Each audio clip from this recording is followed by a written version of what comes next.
Have you ever felt like the world is just too much, too loud, too fast, too demanding? You wake up and before your feet touch the floor, your phone is already buzzing. Emails, notifications, news, it doesn't stop. You run, you chase, you strive, and yet something deep inside remains unsettled. You wonder, is there a way to feel calm, even when the world around me is spinning? The answer lies in a path walked by a man over 20,500 years ago. A man who sat under a tree and discovered a truth that still speaks to our hearts today. This is not just another video on self-help. This is a journey into the timeless wisdom of the Buddha. A journey to understand the nature of suffering and, more importantly, how to rise above it. You don't need to escape the world to find peace. You just need to learn how to be with the world without losing yourself. In this video, we'll explore the Buddha's most profound teachings on inner peace and how you can apply them right here, right now. You'll hear powerful stories, simple practices, and deep truths that may change the way you see life forever. So take a breath, let this moment be still, and walk with me down the mindful path. Before we begin, if you find value in videos that nurture the soul and awaken the mind, subscribe to Mindful Path and join our growing community of seekers. Your journey matters, and you don't have to walk it alone. The Buddha's insight on suffering and attachment. Over 2,500 years ago, a young prince named Siddhartha Gautama sat beneath a fig tree in northern India.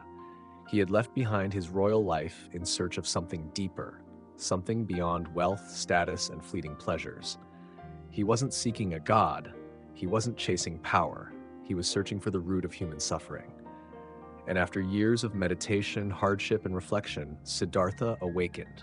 He became the Buddha, the awakened one. And what he discovered was both simple and profound. Suffering is not caused by the world itself. It is caused by our attachment to the world. The nature of dukkha, why we suffer.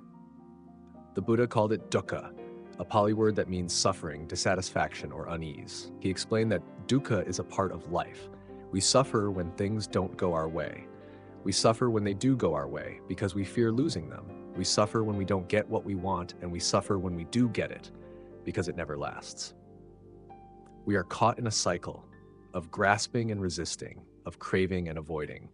And at the center of that cycle is a painful misunderstanding. We believe that things will stay the same. Anicca, the truth of impermanence. But the Buddha saw clearly, everything is in constant motion. Our thoughts, our emotions, our relationships, our bodies, our identities, our lives. This is the law of Anicca, impermanence. Nothing remains, not joy, not pain, not success, not failure. And yet, we cling. We try to hold on to what's meant to pass through us, and it is this clinging, this tanha, or craving, that gives birth to suffering. A simple story, the broken teacup.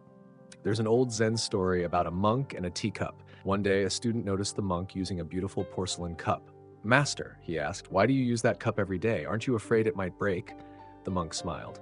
"To me," he said, "this cup is already broken. I cherish it, but I do not cling to it. When it shatters, I will be sad, yes, but I will not be surprised. I have already let go." Letting go is freedom, not defeat. To let go does not mean to give up. It means to stop resisting the flow of life. When we understand impermanence, not just intellectually but viscerally, we begin to live with more ease. We love more deeply because we know everything is temporary. We forgive more easily because we know pain, too, will pass. We stop chasing forever and instead start embracing now. This is the first key to inner peace. Not to escape pain, but to understand where it comes from and to meet it with wisdom instead of resistance. Mindfulness, cultivating present moment awareness. We've learned that suffering arises when we cling to what is impermanent. But how do we loosen that grip? How do we train the mind to stop running toward desire or away from discomfort? The Buddha offered one of the most powerful and accessible tools of all, mindfulness. What is mindfulness? In Pali, the word is sati. It means awareness, presence, remembrance. But mindfulness isn't just paying attention. It's about how we pay attention. It's not control. It's not suppression.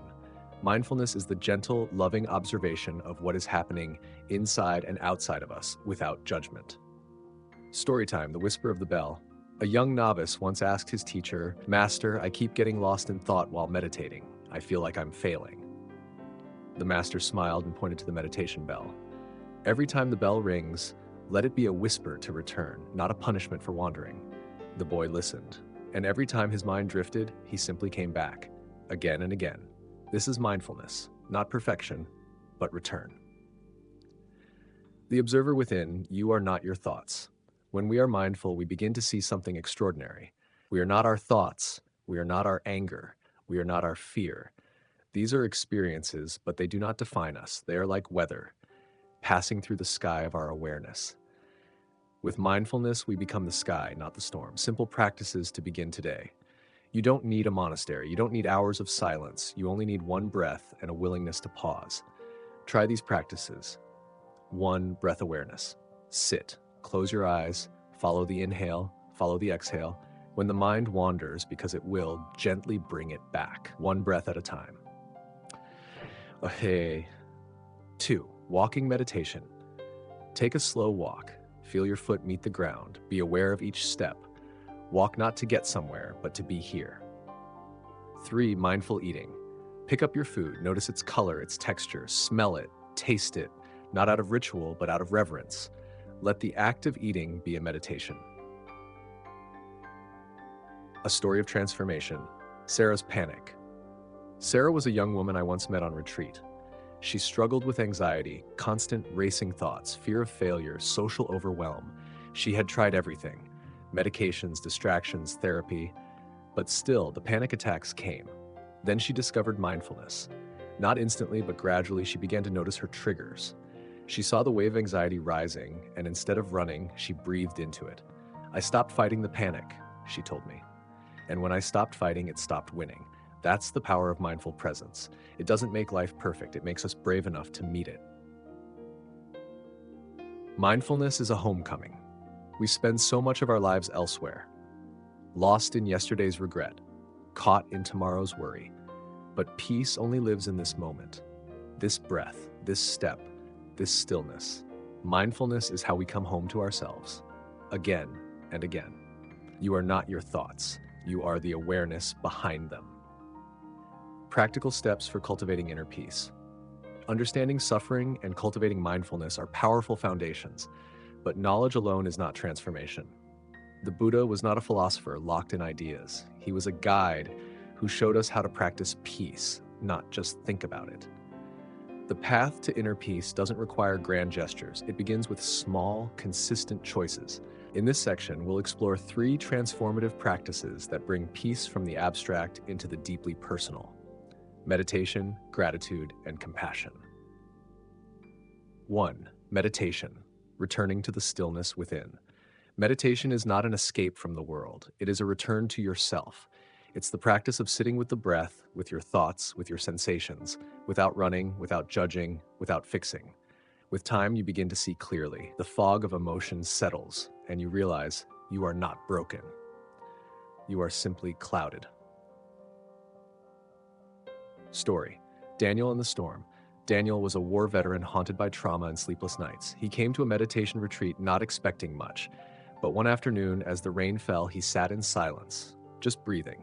His memories came, his grief came, his anger came, but instead of turning away, he stayed. I learned, he said later, that the storm wasn't outside me, it was inside, and I could watch it pass, just like I watched the clouds. Even just 10 minutes of daily meditation can slow the pace of your mind. It's not about stopping your thoughts, it's about watching them come and go, like leaves floating down a stream. 2. Gratitude, the art of noticing what's already here. We are trained to want more, bigger, faster, better. But what if peace begins not with what's next, but with what's already here? Gratitude shifts our gaze from what is missing to what is present. Story: A cup of tea. Mariko lived alone in a quiet mountain village. Her life was simple: a teapot, a window garden, and an old radio. When asked if she ever felt lonely, she smiled and replied, "Every day I wake up, I whisper thank you. For my breath, for the morning light, for the tea in my hands. If you love small things deeply, the world is never poor." Gratitude doesn't mean pretending everything is perfect. It means recognizing beauty, even in the cracks. Try this. Every morning, write down 3 things you're grateful for. Not big things, real things. A warm towel, a friend's message, the quiet before the city wakes. 3. Compassion, the heart of inner peace. The Buddha once said, "Hatred does not cease by hatred, but only by love. True peace cannot exist without compassion toward others and toward yourself." Story, the woman at the mirror. Elena had struggled with self-hate for most of her life. Her inner critic was brutal, her perfectionism unrelenting. Then one day, during a loving kindness meditation, she whispered, "May I be happy, may I be safe, may I be free from suffering." And for the first time she cried, not out of pain, but out of gentleness. Compassion cracked her open, and inside that crack, light began to grow. Compassion doesn't mean excusing harm. It means choosing healing over revenge. It means remembering that we all suffer, and that underneath the mask, every being just wants to be seen, loved, and safe. Daily practice, the threefold reflection. 1. In the morning, sit in silence and say, "May I meet this day with kindness." 2. During the day, notice when someone annoys you and ask, what might they be struggling with? 3. At night, reflect, where could I have offered more love today? These are not spiritual tricks. These are doorways into a softer, wiser, freer version of yourself. Meditation grounds you. Gratitude lifts you. Compassion opens you. Together, they don't just change your mood, they change your life. Step by step, they bring you back to what you've been seeking all along, peace within. Living a life of purpose and fulfillment. What does it mean to live a meaningful life? For many, it means chasing goals, status, success, legacy. For others, it means helping others, raising a family, or creating something that lasts. But the Buddha offered a different view. A life of purpose isn't found by adding more. It's discovered by being more present and aligning with what truly matters. Peace is not the absence of struggle. Too often we think peace means comfort, no conflict, no stress, no pain. But the Buddha didn't teach us how to avoid life's storms. He taught us how to stand in the center of them with clarity, courage, and compassion. Story, the bamboo and the storm. In a remote village, a monk once asked his disciples, which is stronger, the mighty oak or the humble bamboo? They all answered, the oak, of course. But after a storm passed, the oak was broken, and the bamboo stood tall. The monk said, the oak resisted, the bamboo yielded. That is the strength of peace. When you live from a place of inner stillness, you can bend with life's winds without breaking. Intention over reaction. To live with purpose means to respond, not react. Reaction comes from fear. Response comes from presence.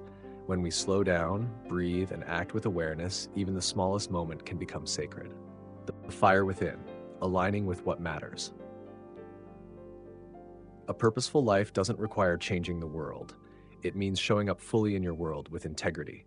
It means speaking truth even when your voice shakes, choosing kindness when anger would be easier, serving when no one is watching. Story, Mateo's garden. Mateo had worked in finance for 30 years. He had money, a big house, a sleek car, but felt empty. After retirement, he started a tiny garden for local kids. It doesn't pay, he said, but it feeds something in me I forgot was hungry. The joy in the children's eyes, the feel of soil in his hands, this, he said, was real wealth. Living with purpose doesn't mean you never feel lost. It means that even in your doubt, you walk with heart. Daily questions for a purposeful life. Ask yourself, am I acting from love or fear? Is this choice aligned with my values? Am I awake to this moment or rushing past it? You don't need all the answers, but asking the right questions, that's where wisdom begins. Legacy is presence. We often think purpose is about what we leave behind.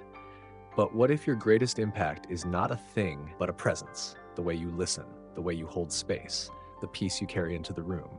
These too are ripples. And sometimes the quietest lives echo the loudest through time.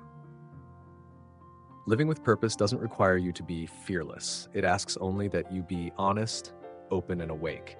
The Buddha's path was not about escaping life. It was about engaging with it deeply, consciously, lovingly.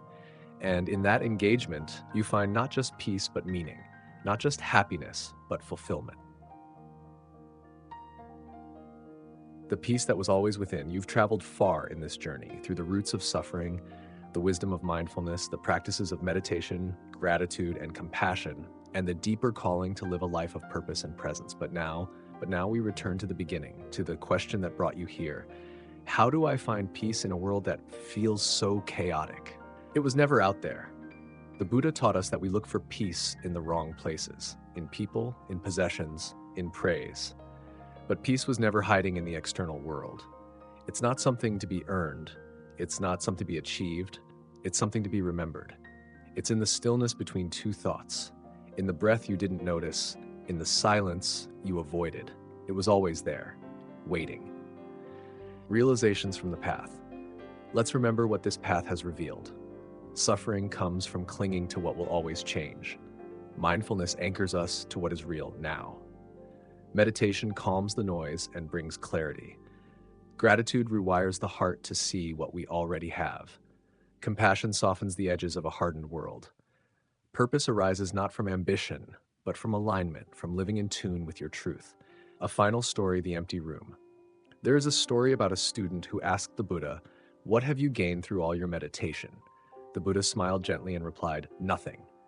The student was confused. The Buddha continued, "But let me tell you what I have lost.